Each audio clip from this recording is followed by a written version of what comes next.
എന്നിട്ടും കലിയടങ്ങാതെ പുരയ്ക്ക് ചുറ്റും മണ്ടി നടന്ന കഥ പോലെയാണ് SFIയുടെ കഥ.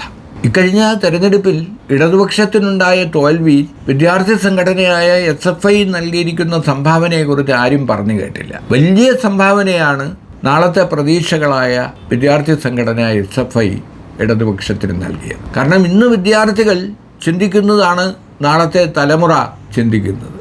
അങ്ങനെ മാറ്റത്തിൻ്റെ സന്ദേശവാഹകരാകേണ്ട SFI എന്തെല്ലാം ആരോപണങ്ങളിലാണ് ഉൾപ്പെടുന്നത്. ഏറ്റവും ഒടുവിൽ ഗുരുദേവ കോളേജ് പ്രിൻസിപ്പൽ ഡോക്ടർ സുനിലിനെ ചെവിട്ടത്ത് അടിച്ചു, അധ്യാപകനെയും മർദ്ദിച്ചു.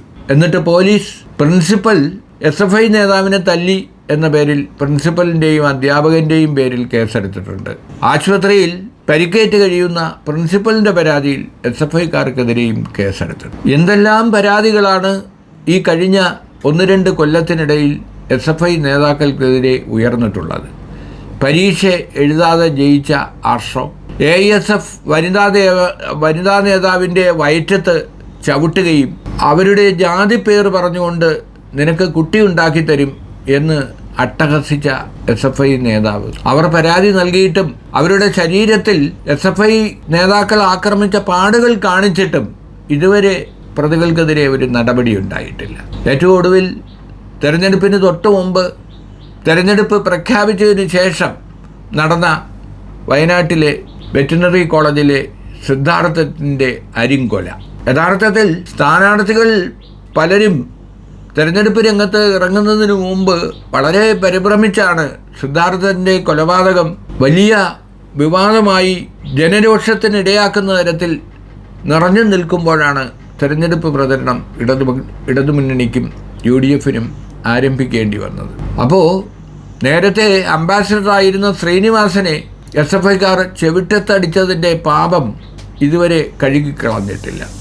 ഇപ്പോൾ ഇതാ മറ്റൊരു പ്രിൻസിപ്പലിനെയും അധ്യാപകരെയും അടിച്ചിരിക്കുകയാണ്. അതായത് 4 വർഷ ബിരുദ കോഴ്സുകളുടെ ഇൻ്റർവ്യൂ നടക്കുന്നതിന് മുമ്പ് SFIക്കാർ ആവശ്യപ്പെട്ട കാര്യങ്ങൾ നൽകാൻ 10 മിനിറ്റോ 15 മിനിറ്റോ വെയിറ്റ് ചെയ്യണം എന്നാവശ്യപ്പെട്ടതിനാണ് പ്രിൻസിപ്പലിനെ കയ്യേറ്റം ചെയ്തത്.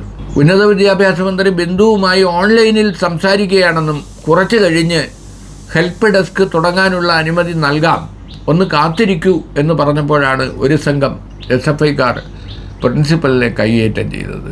ഇതാണ് ഗുരുഭക്തി. SFIക്കാർ ഉയർത്തിപ്പിടിക്കുന്ന അധ്യാപകരോട്, ഗുരുക്കന്മാരോടുള്ള സമീപനം എന്നത് കഷ്ടമാണ്. ഏത് പാപനാശത്തിൽ പോയി മുങ്ങിക്കുളിച്ചാലും പരിഹാരമില്ലാത്ത ഈ ഗുരുനിന്ദ അവസാനിപ്പിക്കാതെ ഈ വിപ്ലവ പ്രസ്ഥാനത്തിന് സ്വാതന്ത്ര്യം, ജനാധിപത്യം എന്ന മുദ്രാവാക്യം ഉയർത്തിപ്പിടിക്കാനാവില്ല.